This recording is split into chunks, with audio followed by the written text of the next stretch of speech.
Salut à tous, c'est Laurent Febvre, humoriste multicarte en tournée et je suis aujourd'hui avec mon ami Sam pour une interview en toute intimité.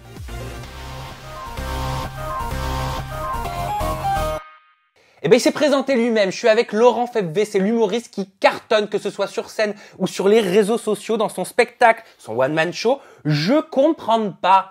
Exact. Et j'essaie de le faire avec l'accent. Exact. Avec l'accent, ça fait je comprends pas. Tu vois ce que je veux dire? Je comprends pas. Je comprends pas. Donc tu vas nous expliquer tout ce que tu comprends pas. Tu es prêt. Juste avant, j'aimerais vous montrer un court extrait d'une vidéo qui a cartonné sur Facebook. Une réaction que tu as faite à un snap d'une candidate de télé-réalité qui s'appelle Mila Jasmine. Regardez. Ce n'est pas parce que je fais des placements de produits que je prends une voix douce. Coucou mes petits snappers. Il y a écrit bouffonne sur mon front. Il y a écrit Michto. Hein, ouais. Bah écoute, on en parle juste après si tu veux. On en parle juste après. Juste avant, je vais m'intéresser à ton spectacle. Je comprends pas. Donc sur l'affiche, on te voit avec un gros cocard en mode photo prise chez les flics, enfin shooting chez les flics. Exact. Ça veut dire quoi? Bah écoute, ça veut dire quoi? Ça veut dire qu'en fait, aujourd'hui, faire de l'humour, c'est compliqué. Et qu'il arrive un moment où tu fais de l'humour et tu te rends compte que tu deviens un peu un genre de Tupac. Tu vois ce que je veux dire? Mais pour le rap. C'est-à-dire qu'en fait, tout ce que tu dis, tout ce que tu fais, c'est sujet à polémique. Et je me dis qu'il y a des humoristes comme les Inconnus, qui sont mes idoles par exemple. Aujourd'hui, ça serait totalement inconcevable qu'ils fassent ne serait-ce qu'un tiers dans leur sketch. Et du coup, moi, je le prends à la rigolade. Tu vois? Donc, qu'est-ce qui est difficile dans ton métier d'humoriste? Ce qui est compliqué, c'est le second degré. Il y a une majorité de gens très intelligents, mais il y a beaucoup de gens qui n'ont plus aucun second degré. C'est-à-dire qu'ils prennent tout pour eux. Quand je vais utiliser un cliché pour faire un personnage, ils vont immédiatement le prendre pour eux. Mais évidemment, c'est un cliché. Ça n'est pas un reflet de la réalité. On est là pour faire rire à la base. C'est ça le truc. Et c'est compliqué. Est-ce que tu as la sensation parfois d'être à la limite du borderline? Ben, ça a pu m'arriver une ou deux fois que je traite un sujet sur lequel j'ai fait une erreur et auquel cas j'ai fait un post ou une vidéo pour dire à mes abonnés ou aux gens qui me suivaient: j'ai dit de la merde, et ça, il faut savoir le reconnaître. C'est la qualité première, je pense, d'un homme digne de ce nom. Et j'ai fait une vidéo en disant, ben voilà, en fait, j'avais pas vu ça sous cet angle-là. Voilà. Après, j'espère que je blesse pas des gens gratuitement, parce que j'attaque jamais les personnes, c'est toujours pour faire rire. C'était quoi les sujets qui t'ont posé des problèmes?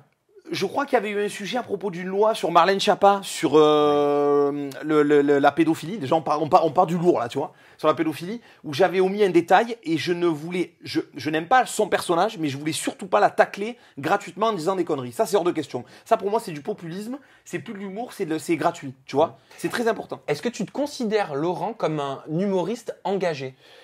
Tu sais quoi? Je dirais plutôt dégagé. Ça veut dire qu'en fait, je sors du carcan de on peut pas dire ça, on peut pas dire ça, on peut pas dire ça. Moi, je le dis, c'est rigolo, tant que c'est pas méchant gratuitement. Et ça parle pas de choses qui ont blessé des gens, tu vois, comme la mort ou des choses comme ça. J'ai pas de problème avec ça. Et tant que c'est pas gratuit, j'ai pas de problème. Il faut que ça reste drôle. D'où était venu ce besoin de dénoncer? C'est vrai que tu parles beaucoup, que ce soit politique, que ce soit fait de société, que ce soit télé-réalité. On va en parler juste après, vous allez voir. Tu balayes un peu tous les sujets. Oui, c'est vrai. Bah écoute, je dirais que c'est venu naturellement. J'ai toujours cette espèce d'insolence, tu vois, naturelle. Et en fait, plus je vois les mensonges, ça peut être du pouvoir, de la société, de tout ce qui me paraît absurde, et plus j'ai eu envie d'en parler. Mais c'est venu, je pense, naturellement. Déjà à l'école, j'étais comme ça, tu vois. Alors, dans ton spectacle, tu parles beaucoup des quartiers nord. Oui. Tu expliques avoir grandi, avoir passé toute ton enfance dans les quartiers nord. Pour ceux qui ne connaissent pas, les quartiers nord, c'est quoi? Alors, les quartiers nord, c'est un peu comme la banlieue à Paris, si tu veux. Sauf que nous, c'est très proche du centre-ville, parce que tu y as 10 minutes en métro. Donc voilà, et c'est un peu ce qu'on pourrait appeler les quartiers défavorisés. Voilà. Ça représente quoi pour toi, les quartiers nord? Ça représente toute mon enfance, ça représente mes racines, ça représente le lieu où j'aime venir me ressourcer, malgré le fait que ce soit connu pour être un petit peu le bordel. Voilà, il y a une majorité de gens très bien.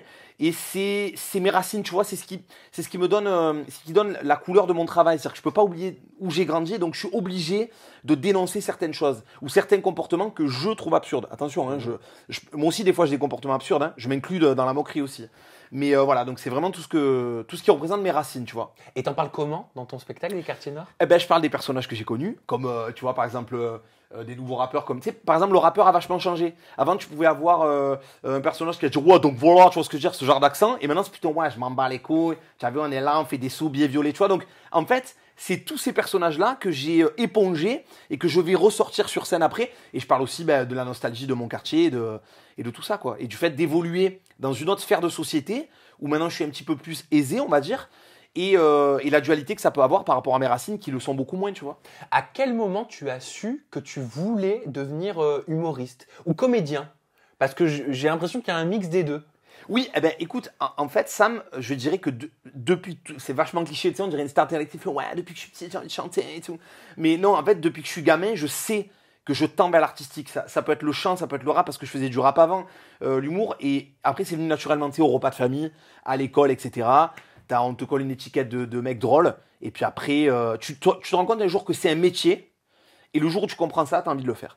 Tu me disais tout à l'heure que certains sujets que tu abordais dans ton spectacle ou alors dans tes vidéos que tu postes sur Facebook ou sur YouTube t'ont posé des problèmes. Ouais. Moi, j'ai vu un de tes posts sur Facebook récemment dans lequel tu dis voilà, 4 posts ont été signalés dans la même journée. Oui. Un record. Aujourd'hui, j'ai appris que j'étais jaloux, raciste, haineux, un vrai hors-la-loi. Si je fais des blagues de Toto, ça va ou je vais être totophobe? Ouais, oui, mais c'est ça, c'est exactement ça. En fait, ce jour-là, c'était assez drôle parce que je parlais de deux sujets. Je parlais tu sais, de certaines meufs et qui disent à longueur de journée, par exemple, voilà, je vais faire ci, voilà, je vais faire ça, et qui utilisent une interjection religieuse. T'étais dans le train même. Voilà, tu vois, qui utilisent une interjection religieuse pour dire des trucs qui n'ont rien à voir avec la religion. Et il s'avère que ces meufs-là disent, voilà, moi j'y peux rien, je redonne la réalité comme je la vois, tu vois. Si elle disait sur le pape, je dirais sur le pape. Donc du coup, ouais, tu es un raciste, mais ça n'a aucun rapport déjà, parce que la religion, c'est pas une race. Tu vois, tu peux être musulman et tu peux être... et ces gens-là sont pas musulmans. Quelqu'un qui dit « Oh là, je vais te niquer ta mère », il est absolument pas musulman. Ça n'a aucun rapport, tu vois. Donc voilà. Et il y avait autre chose, tu m'as dit raciste et puis quoi Totophobe. Oui, ben oui. En fait, c'est ça. Je vais dire bonjour tout le monde. Et un mec va me dire « Ouais, pourquoi bonjour, pourquoi pas bonsoir ?» Tu es bonsoirophobe. En fait, il y a toujours un mec pour s'exciter pour rien, quoi, tu vois. Qui comprend pas le second degré. Et donc du coup, voilà. Moi, ça me fait rire. Hein. Ouais, mais ça doit freiner quand même quand on est humoriste. Bah, ça veut dire que tu es obligé de penser au moindre mot que t'écris, que tu vas dire. Avant, oui. Maintenant, tu sais quoi? Excuse-moi, Sam, je vais être un peu vulgaire, mais il faut que ça sorte. Maintenant, à partir du moment où je blesse pas les gens vraiment, là, ça me ferait la peine, sinon je m'en bats les couilles. Franchement, j'en ai rien à foutre. Que t'as déjà blessé des gens? Je pense. Et si c'est le cas, ça me chagrine, parce que c'est pas le but. Les seules personnes que j'ai taclées fortement, c'est toujours des gens qui ont fait preuve de prétention à l'extrême, qui ont fait preuve de suffisance vis-à-vis des autres. Sinon, c'est jamais gratuit. Sinon, je vais faire un personnage, mais je vais pas citer le nom, tu vois. Donc après, il y a toujours des dommages collatéraux. Et pourquoi souvent dans ta voiture? J'ai remarqué, t'es soit dans le train, beaucoup dans ta voiture. C'est vraiment ton lieu de prédilection? Ben écoute, l'histoire elle est très simple. Tu veux faire des vidéos, j'étais comédien avant, t'as pas de matériel, t'as une bagnole. Et mon meilleur pote, il me dit, ben hello, fais comme tu fais avec nous, comme tu nous racontes des conneries dans la bagnole, tu te filmes et tu racontes des conneries dans la bagnole. Et tu parles de tout ce dont on parle, l'actualité. Et c'est venu comme ça. Et c'est devenu ta marque de fabrique. Oui, parce qu'après, les gens ils disaient, ouais, et du coup, quand je suis plus dans ma bagnole, ils disent, ouais, qu'est-ce qui se passe? T'es dans la rue et tout. Tu vois. Il y a même des gens qui m'ont dit, c'est assez drôle. Quand j'ai dit que j'allais faire un spectacle, ils m'ont dit, ah, mais comment tu vas faire pour garer ta voiture? Je dis, on joue dans un garage. tu vois ce que je veux dire? Donc, ils croyaient que j'allais faire un spectacle avec ma bagnole sur scène, tu vois. J'ai remarqué que tu parlais souvent de télé-réalité. Oui. Aussi. Oui. Pour quelle raison?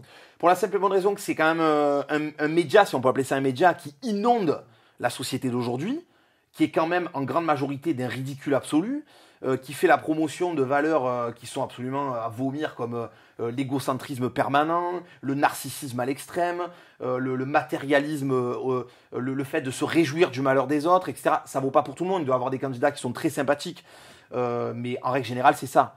C'est, tu sais, ce côté... cette phrase que je supporte pas, ouais, tu es dans ta jalousie, je suis dans mon jacuzzi, mais laisse tomber, putain meuf, c'est bon quoi, tu es caissière au coin de la rue, et j'ai beaucoup de respect pour les caissières, beaucoup plus que pour les meufs qui disent des trucs comme ça, arrête de nous faire croire que ta vie c'est Dubaï, et même si c'est le cas parce que tu vends de la merde. C'est-à-dire que tu fais des placements de produits d'arnaque à des adolescentes désœuvrées. Donc viens pas nous raconter que t'es self-made ou je sais pas quoi. Ça, on va en parler juste après, parce exact. que j'ai sélectionné une vidéo que tu as postée sur Julien Tartine. Donc vous l'avez compris, sous-entendu Julien Tanti. C'est un de mes personnages d'ailleurs. Mais juste avant, on va revenir sur une vidéo qui a explosé, que tu avais postée sur Facebook, qui a enregistré des centaines de milliers de vues. On regarde, je l'ai divisé en 2 parties. Okay. Tu m'en veux pas, j'ai mis 2-3 bips. Aucun problème. Regardez. Oui. Ce n'est pas parce que je fais des placements de produits que je prends une voix douce. Coucou Maxi Snapper, il y a écrit bouffonne sur mon front. Il y a écrit Michto. Hein, ça... Donc je pense que suite à ça, il y a pas mal de personnes qui se méprennent ou qui ont oublié quel genre de femme, quel genre de bad bitch je suis. Je te rassure, on n'a pas oublié toutes les que t'as des ça c'est pas de problème. Donc si je suis là où je suis, dans un beurre pourri à 3 € la course, ouais. assise confortablement sur ton gros de ta pizza, me dirigeant chez Angela. Monkey Fonchua, c'est ça, voilà, c'est ça. Et vous, là où vous êtes, c'est que parce que t'as donné ton pour de il y a des gens, ils se respectent. Enfin, ça s'appelle la dignité. Je sais pas si tu connais, regarde dans le dictionnaire, c'est intéressant. Eh oui, eh oui, eh oui. Alors, qu'est-ce qui t'a inspiré cette vidéo? Parce que t'as l'air bien remonté, hein. Ben écoute, une forme de dégoût et de révolte et d'énervement. Parce qu'il faut remettre les choses dans leur contexte. Je vais me balader dans la vraie vie tout le temps, parce que j'y vis toujours, hein, je sais pas, voilà. Et je vois des gens qui vont en vacances une fois tous les 3 ans. Je vois des gens qui triment dans des boulots qui ne les intéressent pas. Je vois des gens qui se saignent à blanc. Et je vois cette meuf qui te dit, moi, en substance, je suis mieux que vous. Je vous emmerde. De toute façon, les gens qui font des petits boulots, c'est méprisable. Vous êtes ridicules, etc., etc., etc. À un moment, c'est venu du cœur. J'étais obligé de la remettre à sa place. Dire, mais tu te prends pour qui? Parce qu'il arrivait un certain moment où, dis-moi la vérité, dis-moi, oui, j'ai fait de l'argent en faisant de la télé-réalité et du placement de produits. Ok, tu l'assumes, j'ai pas de problème avec ça, mais raconte pas aux gens que tu es une working girl, que je sais pas quoi. J'ai rien contre la personne en elle-même, que tu es une working girl, que je sais pas quoi. Les gamines de 12 ans croient quoi? Que tu es une entrepreneuse? Entrepreneuse de quoi? Moi aussi, c'est facile de mettre en contact pour faire de la publicité pour des marques, pour avoir les dents comme un lavabo, tu vois de quelle marque je parle, etc. Je fais de l'oseille et je suis pas un industriel pour autant, je suis pas un génie du marketing, tu vois ce que je veux dire? Donc, faut arrêter de raconter de la merde. Et après, assume le fait, et ça vaut pour elle, ça vaut pour toutes les autres, que vous vendez une sexualité, que vous vendez pour certains, un fantasme, et que c'est ça votre fonds de commerce, et que c'est pas de l'intelligence ou du talent ou de la culture ou je sais pas quoi. On est avant, pour se faire connaître, il fallait chanter, il fallait rapper, il fallait écrire. Maintenant, tu fais rien, t'es une resta. Mais c'est à la rigueur, ça ne me dérangerait pas si en plus tu la fermes. Mais si tu te permets de te dire je suis au-dessus de tout le monde et tu as un melon de 800 km, à un moment j'ai envie de te dire, bon, excuse-moi, je vais être obligé de m'occuper de ton cas. Tu vois ce que je veux dire? Ben, attends, c'est pas fini parce que la vidéo elle est en 2 parties. Je vais couper pour pouvoir te laisser t'exprimer. On regarde la suite, mais oui, Laurent. avec grand plaisir. Allez, c'est parti. Avec grand plaisir. Comme on dit, vis ta vie, rêve pas la mienne. Non. C'est-à-dire me faire par un vieux dégueulasse qui transpire à Dubaï, la tête dans le polochon. Non. Puis, vu comment t'es maquillé, à mon avis, sur le polochon, tu nous fais le linceul du Christ, à mon avis. Vous attendre pour rendre votre vie aussi misérable que la leur. Type de misère. Il y a des gens qui ont pas d'argent, il y a des gens qui ont une misère morale et une misère personnelle. C'est-à-dire que toi, si tu veux, niveau personnel, c'est comme les misérables. C'est-à-dire t'es Cosette. C'est-à-dire tu n'as aucune valeur. C'est SDF. Enfin, je veux dire, je vais très bien. Rien que je la revois, ça me... Rien que de revoir ce qu'elle dit, ça me met hors de moi, tu vois. T'as la sensation d'être allé un peu trop loin dans cette vidéo ou pas? Alors, pour une seule chose, la seule chose pour laquelle c'est important pour moi de le dire, parce que c'est très important de faire sa propre autocritique, c'est juste peut-être le fait de dire, voilà, t'as des vieux, voilà, t'as mis un bip, donc je le dis pas, à Dubaï et tout, parce que c'est des parce rumeurs. Que dans ta vidéo, c'était pas bipé, Voilà, je me suis permis de mettre quelques bips. Voilà, c'est des rumeurs, on ne sait pas, ça valait pour elle et pour toutes les autres meufs de télé-réalité dont on sait très bien qu'il y a beaucoup de ce que tu veux.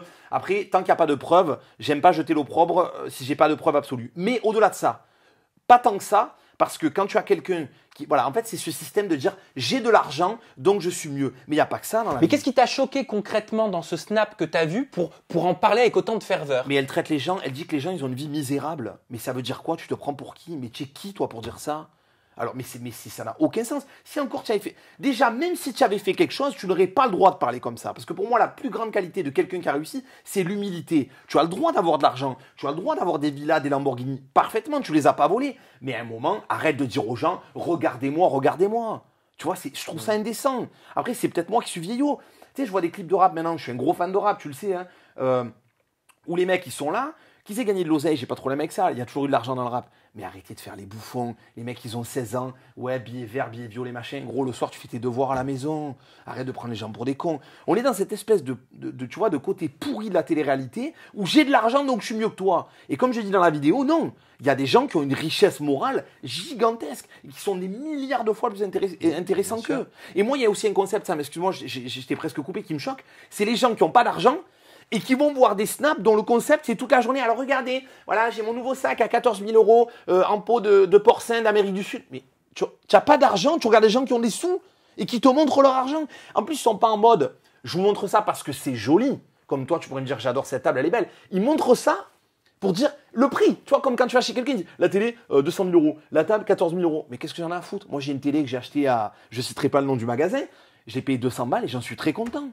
Et en quoi c'était important pour toi, Laurent, de de passer ce message, de dire ce que tu as vu au fond de toi, de ce que tu as ressenti quand tu tombes sur ce genre de snap? Ben, tout simplement parce qu'il y a des tonnes de gamins, comme moi j'ai pu être un gamin à 12, 13, 14, 15 ans, des gamines qui n'ont pas de forme, qui sont en train de se former au niveau corporel, qui voient cette espèce d'hypersexualisation permanente, qui se sentent pas bien dans leur peau, qui veulent avoir des gros nibards, des culs, comme je dis, en dodane, en pâte à pizza et compagnie, qui vont faire de la chirurgie au Maroc à 14-15 ans, etc. Voilà, ça c'est hyper choquant. Des gamins qui pensent qu'en fait, plaire aux meufs, c'est juste montrer de l'oseille, que les relations amoureuses, c'est enfin, tout ce que tu vois en latéralité, tu vois. Et aussi le fait que à un moment, il faut arrêter de mépriser les gens qui travaillent vraiment. Ces gens-là, il faut qu'ils se rappellent un truc. J'ai pas de problème avec le fait que tu fasses la télé-réalité et que tu gagnes plein d'oseille. Tant mieux pour toi. Par contre, là où j'ai un problème, c'est quand tu te prends pour quelqu'un. Tu vois, pour moi, un artiste, c'est Michael Jackson, c'est Stevie Wonder, c'est Sting, c'est, tu vois ce que je veux dire, c'est Bruno Mars. Mais c'est pas des gens que... Qu'est-ce que tu as fait? On t'a filmé. On t'a filmé à poil au bord d'une piscine, en train de parler avec John Steven et Mark Bryan. Non mais tu vois ce que je veux dire? Tu ne prends pas pour une restat, tu n'as strictement rien fait. Et des fois, tu vas voir des gens, tu vas voir des commentaires dans certaines vidéos, tout. J'ai regardé un peu quelques vidéos justement par rapport à ton émission, parce qu'on devait en parler. Oh, c'est ma vie, oh mon Dieu, j'aimerais tellement être comme elle. Mais c'est qui elle? Elle a fait quoi? Elle a même pas écrit un livre, elle a rien fait. Tu vois, à un moment, c'est juste ça, quoi. C'est un point qui peut paraître un détail, mais qui est hyper important. Et évidemment, pour moi, c'est sujet à faire rire, forcément. Quels sont les commentaires que tu as reçus, par exemple, sur cette vidéo? Et est-ce que tu as eu un retour, je ne sais pas, de la principale intéressée? Non, pas du tout. Par contre, ça a été une très grande majorité de commentaires positifs. Et même les gens qui ont estimé que j'étais un peu vulgaire, et je peux parfaitement le concevoir et le comprendre, m'ont dit « je comprends pourquoi ». Et après, évidemment, il y a eu forcément les sempiternels. Tu es jaloux. Maintenant, dès que tu dis un truc, tu es jaloux. Le mec qui fait un album avec des bruits de paix sous les bras, tu dis que c'est de la merde, tu es jaloux. Enfin bref, tu vois ce que je veux dire, quoi. Voilà. Et après, les fameux, oui, tu es méchant, la pauvre, elle fait ce qu'elle veut. Oui, évidemment, j'ai jamais dit qu'elle faisait pas ce qu'elle voulait, mais qu'elle méprise pas les gens, c'est tout, voilà. On regarde une autre vidéo? Mais avec plaisir. Allez, c'est parti, regardez. Les dangers de Snapchat et Instagram. Les meufs enceintes sur Instagram ou sur Snapchat. Mais pauvre enfant qui va sortir de ton ventre, il est même pas encore sorti, c'est déjà un objet, un faire-valoir. Dès qu'il sort, prends-le en photo. Hashtag j'ai du placenta sur la gueule. Ces gens-là brassent tellement de vide, ils sont prêts à tout pour être connus. Le cancer culturel de notre siècle, les ânes de la télé-réalité. Quant à Julien Tartine, des Marseillais, j'ai tout regardé pour faire une vidéo, j'ai souffert. Je me suis fait très très mal. Hein. Le mec, je vous jure que c'est vrai, il s'est fait poser des dents en céramique. Il a des plaques chauffantes dans la bouche. Mais fais-toi poser du carrelage Castorama. C'est des arnaqueurs. Ces gens-là, au cas où vous ne seriez pas au courant, ils font des publicités destinées aux enfants et aux préados sur leur compte pour des applications d'arnaque ou SMS surtaxées. Ils volent l'argent de ton fils et tu appelles ça réussir? Bravo, félicitations. C'est le culte du matérialisme absolu et du narcissisme absolu. Mais tu vois, c'est important parce que j'avais oublié ça, tu vois. Qu'est-ce que tu avais oublié, Laurent? J'avais oublié le fait que j'avais vu un reportage très détaillé, donc important, qui parlait d'une application de soi-disant messagerie pour savoir ton futur amour, etc., dont il faisait la promotion. C'est-à-dire qu'en fait, en gros, cette messagerie, c'est une énorme arnaque, puisqu'en fait, ça n'est absolument pas précisé que c'est payant, et je crois que c'est à hauteur de 2 ou 3 euros le SMS, donc les parents, ils se retrouvent avec une facture, ils se font violer, excuse-moi l'expression, et en fait, eux, ils font la pub pour ça. Donc en fait, ça veut dire quoi? Ça veut dire que pour de l'argent, en mode, tu sais, en mode copain, en mode waouh, j'ai découvert un truc, c'est génial. Je me suis rendu compte qu'en fait, Julien m'avait trompé avec un tel machin et tout. J'ai demandé un machin. Et en fait, ils disent pas que c'est payant. Donc la gamine, qu'est-ce qu'elle va faire? Elle va se jeter dessus et elle va se prendre des 100 euros, 200 euros. Et eux, ils vont toucher de l'argent là-dessus. C'est quoi cette moralité?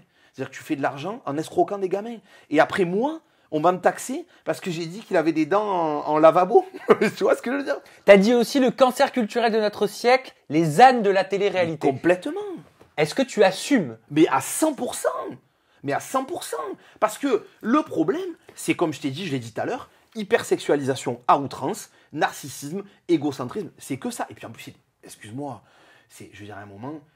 pas tous forcément, il y a certainement des gens intelligents, mais la plupart c'est des gros abrutis, tu vois ce que je veux dire ou quoi? Ils font de l'argent avec des placements de produits, avec rien d'autre. Si jamais ils n'avaient pas fait télé-réalité, ils seraient rien du tout, oui, ils auraient fait quoi? Comme tout le monde, tu vois le truc? Donc voilà, il n'y a pas de... Et puis après ça me fait rire aussi, tu vois, quand je les vois avec des placements de produits sur des trucs à 1600, où tu sais très bien que ça marche pas... Et si je me fais l'avocat du diable, oui, tu me permets? Mais bien Parce sûr. que c'est toujours bien d'avoir... Mais bien sûr. Voilà. J'attends que ça. Le cancer culturel de notre siècle, tu dis que c'est les ânes de la télé-réalité. Mais quelque part, tu en parles. Oui. Donc, est-ce que, en me faisant l'avocat du diable, bien sûr, on peut pas considérer que justement en parlant de ce que tu regardes sur les réseaux sociaux, quelque part, tu participes, tu m'as compris, à ce à système. une forme de publicité. Alors, en fait, ce qui se passe, et je suis complètement d'accord avec cet argument, je suis pas d'accord, mais je comprends cet argument. En fait, alors déjà, il s'avère qu'à la base, le but, c'est de faire rire. Donc forcément, c'est ridicule. Je trouve ça ridicule. Beaucoup de gens trouvent ça ridicule. Donc on en parle, on en fait rire. Faut savoir que Julien Tartine, c'est aussi un personnage que je fais, tu vois, dans d'autres vidéos. Et il y a une chose, c'est très simple, c'est qu'en fait, je pars du principe, je crois que c'est Albert Einstein qui disait ça, il disait « Le monde ne sera pas détruit par ceux qui font le mal, mais par ceux qui le regardent sans rien faire. » Alors évidemment, là, on ne parle pas non plus d'un mal, mais quand même, sociologiquement parlant, ça fait beaucoup de mal. Socialement parlant, ça fait beaucoup de mal, tu vois. Donc du coup, je pense qu'il faut en parler pour que des gars... voilà, c'est ça l'argument, exact. Si des gamines, tu leur dis « Ouais, c'est pas très bien de regarder ça. » Ils vont dire « Ah, c'est bon, le mec, il se prend pour qui? C'est bon, le mec, il a 35 piges, etc. » et tout. Il fait le moralisateur. Voilà, exactement. Par contre, si tu les fais rire, et si elles disent « Ah putain, il est trop drôle. » Et en plus, ce qu'il dit, c'est vrai, il a raison en fait. Ce qu'ils font, c'est complètement idiot. Là, tu marques des points. Donc là, du coup, on peut considérer que tu leur fais de la pub, mais non, parce que tu démontes point par point cette espèce de fantasme qu'ils ont une vie de rêve et que c'est magique et que blabla, tu vois le truc? Et pourquoi tu dis à la fin de cette même vidéo sur Julien Tartine, Ouais. celui qui adore être dans le vent aura le même destin que les feuilles mortes. T'aimes bien les citations, hein? J'adore. Et il est vrai, je pense que... alors eux, ils s'en foutent parce que clairement, ils n'ont aucun point de vue artistique. L'art, ça les intéresse pas. Il y en a qui te disent je suis chanteuse et tout. Quand tu vois les clips qu'ils font, tu as envie de te défenestrer du rez-de-chaussée. Et parce que ça fait encore plus mal du rez-de-chaussée. Et du coup, j'adore cette citation et c'est la vérité. Si tu cherches à être dans les spotlights pour rien, tôt ou tard, on sait comment ça finit, quoi. Tu vois. T'es de Marseille? Oui. T'as grandi à Marseille? Oui. On l'a dit, t'es Oui. né à Marseille? Oui. T'es un pur Marseillais? À 100%. Ok. Ton avis m'intéresse sur cette émission, justement. Tiens, par exemple, les Marseillais. Euh, Qui portent le nom de la ville dans laquelle t'as grandi. Est-ce que ça représente Marseille? Mais pas du tout. Mais à quel moment? Tu sais, j'ai une anecdote à Paris qui m'avait fait beaucoup rire. Tu sais, ils sont tout le temps en train de dire des expressions pourries que personne dit. Ouais, plein, il y en a assez, etc. Et un jour, je vais à Paris dans une enseigne de fast-food qu'on ne citera pas. Je rentre et je dis voilà, je voudrais tel sandwich. T'as vu, je dis pas les marques, je suis bon. T'as taffé. Ouais, j'ai taffé. Je voudrais tel sandwich. Elle me regarde, elle fait waouh. Elle entend mon accent, elle fait waouh, plein, il y en a assez. Je dis quoi? Elle me dit, oh, vous n'êtes pas Marseillais? Je dis, mais attendez, si j'étais maghrébin, je chanterais du chef Mami. Tu vois ce que je veux dire ou quoi? Et ça nous a fait beaucoup de mal. On passe pour des abrutis, mais comme les Lillois. Mais enfin, je veux dire. Tu parles pourquoi les Lillois Tu sais, pour les ch'tis. Les ch'tis? Mais en quoi ça vous fait du mal? Vous en parlez entre vous? Oui, parce que déjà, je pense que les Marseillais s'en foutent complètement. Et si tu demandes, le problème, ça fait du mal par rapport à la vision que les gens ils ont de l'extérieur. Déjà que des fois, on nous prend pour des pacoulins, tu vois. Là, tu vois ces gens-là, tu te dis en fait à Marseille, il n'y a que des DJ foireux qui ont mis 2 disques à la soirée de Tonton Bernard, tu vois le truc? Que des gogo danseuses à Nibar, la meuf elle a des lèvres, on dirait que tu peux faire du Zodiac avec ses lèvres, à chaque fois ça me fait rire, ça, tu vois. Il n'y a que ça. Donc tu te dis, alors qu'il n'y a pas que ça à Marseille. Entre ça et les histoires de drogue et les reportages sur ouais, Marseille, plaque tournante, on dirait qu'il n'y a que des voyous, que ça se tutoie à tous les coins de rue, t'imagines? Qu'est-ce qu'elle devient ma ville? Une télé-réalité géante avec des gangsters et des meufs à moitié à poil. Non mais tu vois le truc, c'est une belle formule, tu vois. On termine avec une dernière vidéo? Bien sûr. Jamais 203. Mais attends, mais bien allez, c'est parti.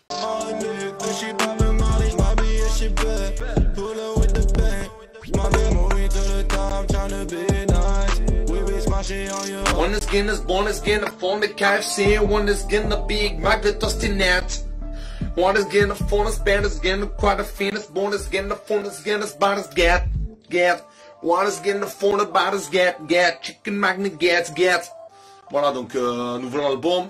Oh là là, je te jure. Je te dis, ça me fait rire, quand chaque fois que j'entends Tostinette, je suis mort de rire, quoi. Tostinette, t'appelles ça? Oui, parce qu'en fait, moi j'entends qu'il dit One again upon a Tostinette. Tu vois Tostinette. Ouais, c'est pas faux. Mais alors moi j'ai vu quand les gens t'avaient marqué quand t'as posté cette vidéo. Ouais. Alors attends, je l'ai mis où? C'est là.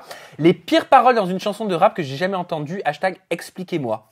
Mais alors, il s'avère que du rap qui dit de la merde, il y en a toujours eu. C'est pas de maintenant. Sauf que quand tu dis de la merde avec talent, que la musique elle est bien et que, tu vois par exemple Kool and the Gang, c'est pas un exemple qui est dans le rap, les chansons c'est que ouais, on fait la fête, on s'éclate, machin.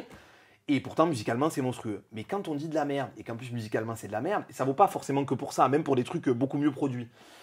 Donc effectivement, c'est vrai que là on touche le fond quand même, tu vois le truc. Et en plus, artistiquement parlant, c'est pas méchant, mais je dis ce que je pense, il y a rien quoi.